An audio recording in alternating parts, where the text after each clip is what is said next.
Welcome to our deep dive. And today we're going to be cracking open Simon Sinek's Start With Why. Ooh, very exciting. I think, a lot of people are probably familiar with kind of the core idea. People don't buy what you do, they buy why you do it. Right. But I think we're really going to go deeper than that. Yeah. Today, really going to unpack how this why shapes everything. Yeah. From decision making to, the success of companies and movements. And it all comes down to biology, Oh, wow. in a fascinating way. Okay. Sinek ties this all back to how our brains are actually wired. Okay. And he argues that this golden circle, the why, how, what, Right. corresponds directly to different parts of our brain. Hmm. So like the why resonates with the limbic system, Okay. which is all about emotions and feelings and decision making, Yeah. whereas the what is processed by the neocortex, Okay. which is that like logical, analytical part. So that feeling you get when a brand, really resonates with you, Yeah. that's like your limbic system saying yes. Totally. This isn't just like some kind of marketing ploy. There's like Right. actual neuroscience Yeah. behind it. It's powerful stuff. I mean, this makes me think about Apple. Yeah. They've always been about like challenging the status quo, Right. thinking differently. Yeah. It seems like with them, it's less about the products themselves Yeah. and more about just this belief system. 100%. And I think that's the brilliance of Apple. Yeah. They understand that people buy into a belief system, not just a product. Mhm. And that's why their marketing is so effective, because it taps into those deep-seated emotions and desires that drive our decisions. Yeah. Like think about their iconic Think Different campaign. Oh, yeah. They weren't just selling computers. Right. They were selling a vision of a world where anything is possible. And it's not just about attracting customers. Right. It's about building like a loyal team too. Absolutely. Right. When employees believe in the why of their organization, Yeah. they're more engaged, more productive, Hmm. and more likely to stick around for the long haul. Yeah. They're not just showing up for a paycheck. They're Yeah. showing up to make a difference. Right. Speaking of inspiring leaders, Yeah. Simon Sinek tells this fascinating story about Southwest Airlines. Oh, their culture is legendary. It is. Their why has always been about democratizing air travel, Okay. making it accessible and affordable for everyone. Hmm. And they bring this to life in everything they do, Yeah. from their no-frills approach to their famously fun-loving employees. I mean, it makes you wonder though, is there a dark side to this why Yeah. concept? Oh, Right. Interesting question. Could it be used to manipulate people as well? Yeah. I mean, Sinek does address this difference between inspiration and manipulation, doesn't Yeah, it? it absolutely does. Okay. And this is where things get really interesting. Okay. He argues that while the why can be this powerful force for good, It can also be used to manipulate and exploit people's emotions. Think Yeah. about like fear-mongering in advertising Right. or using aspirational messages that prey on our insecurities. Right, so it's a double-edged sword then. Yeah, It all comes down to intent. 100%. Right. Are you genuinely trying to inspire and connect with people? Yeah. Or are you just trying to like push their buttons for your own gain? Right. And, that brings us to another important concept from the book, Okay. the law of diffusion. Okay, let's unpack this. Right. So I think, everyone's familiar with the bell curve. Right. Basically explains how any new product or idea is adopted. Yeah. You've got your innovators, your early youngsters, early majority, and so on. Uh-huh. So how does the why fit into all of this? Well, Sinek argues that the why is especially crucial Okay. for reaching those early adopters, Mhm. the ones who aren't afraid to take risks and embrace new ideas. They're not swayed by flashy features or marketing hype. Right. They want to believe in something bigger than themselves. Makes sense. Right. They're the ones who need to buy into the why before anyone else. Exactly. Right. Otherwise, how will it ever reach the mainstream? Okay, yeah. He uses the example of TiVo, Oh, yeah. the digital video recorder Yeah. that was ahead of its time, Uh-huh. but ultimately failed to achieve mass market success. I remember TiVo. Yeah. What went wrong?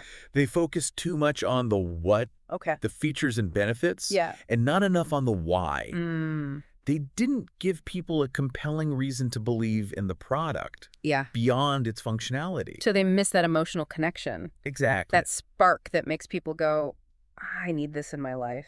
Exactly. They failed to tap into the why that would have ignited passion Yeah. in those early adopters and propelled the product into the mainstream. This is fascinating stuff. It is. We've covered a lot of ground already. Yeah. The power of the why, the dangers of manipulation, Right. the importance of reaching early adopters. Yeah. But before we move on, I'd love to delve into what happens when companies lose sight of their why over time.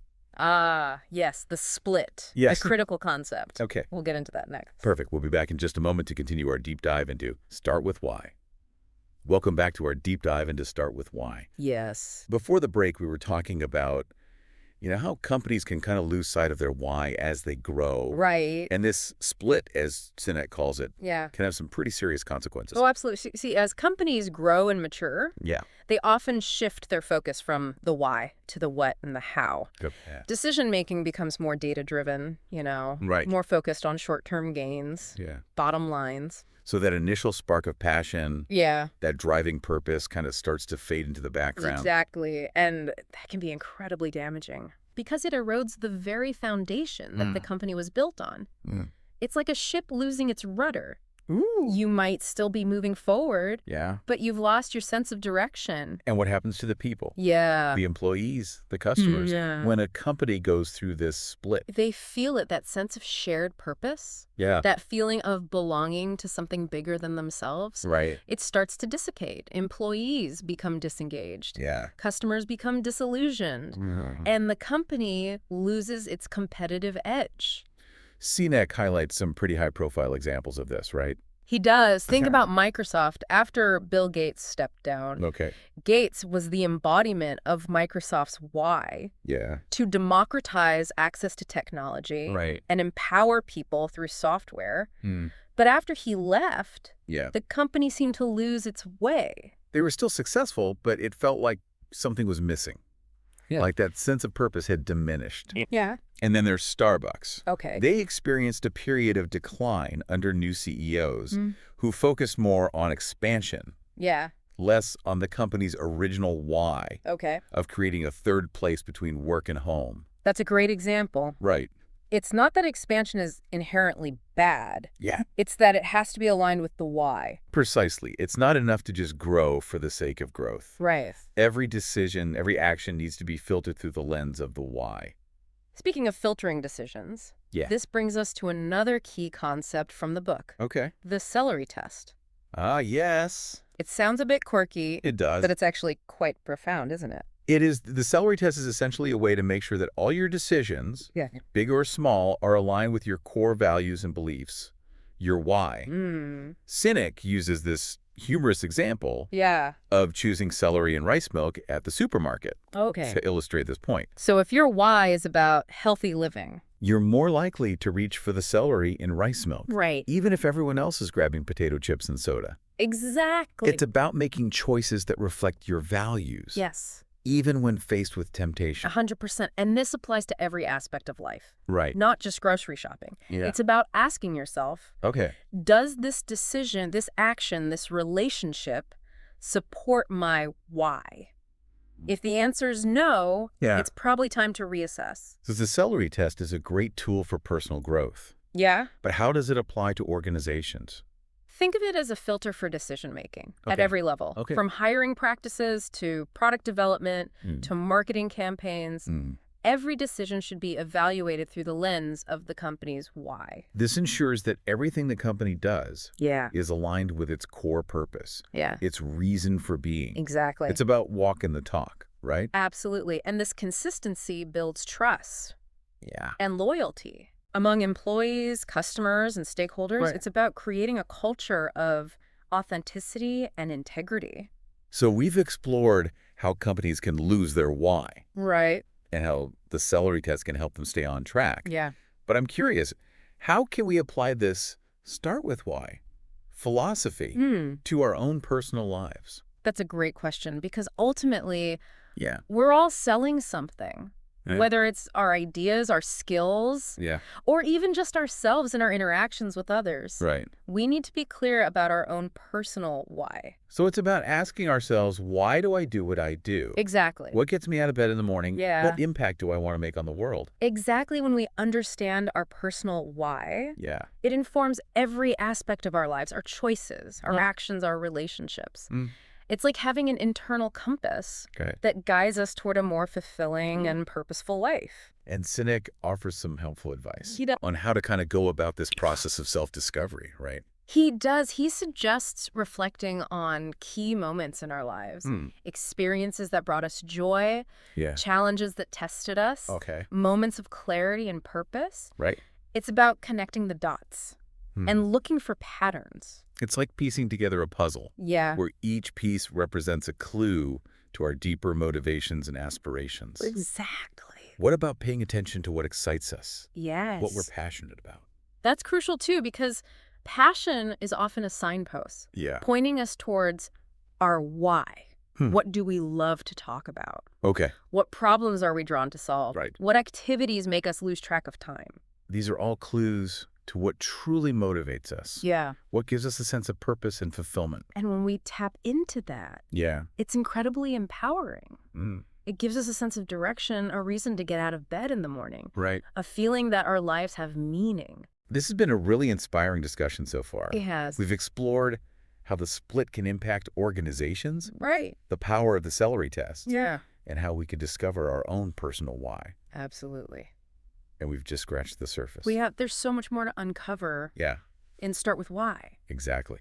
We'll be back in a moment to continue our deep dive Okay.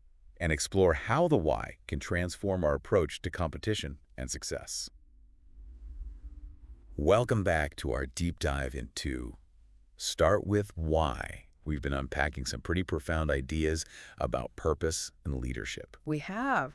But, I'm curious, how does all of this relate to competition? Hmm. Because, in today's world, it feels like we're constantly being told to, crush the competition Right. and win at all costs. It's true. We live in a very competitive society. Yeah. But Sinek offers this different perspective, Yeah. one that shifts the focus from beating others to Mm. being better versions of ourselves. Okay. He tells this incredible story about Ben Coman, a high school runner with cerebral palsy. Oh, I think I've heard of him. Yeah. Wasn't he the one who, despite facing incredible physical challenges, Yes. was determined to compete, Yes. even if he always came in last? That's him. Okay. And what's so inspiring about Ben's story Yeah. is that he wasn't running to win or to Right. prove anything to anyone else. He was running for himself, Okay. to push his own limits, Yeah. and to show others that anything is possible if Right. you have a strong enough why. So it wasn't about the external validation, No. the medals or the trophies. Right. It was about the internal drive, Yes. that personal triumph of pushing beyond his perceived limitations. Exactly. And think about the impact Ben had on everyone around him. Yeah. His teammates, his coaches, even the spectators. Hmm. They were all inspired by his unwavering determination, Right. his commitment to his why. Yeah. It shifted the whole dynamic of the competition Okay. from winning at all costs to celebrating the human spirit. It's like he redefined what it means to be successful. Yeah, It's not about being the best. right. It's about being your best. And Simek suggests that we can all apply this philosophy to our own lives. Hmm. What if, instead of constantly comparing ourselves to others, Yeah. we focused on being better than we were yesterday? Right. What if we set our own benchmarks, Yeah. our own internal measures of success that are aligned with our why? It's a powerful shift in mindset. It is. It takes the pressure off of trying to keep up with the Joneses Yeah.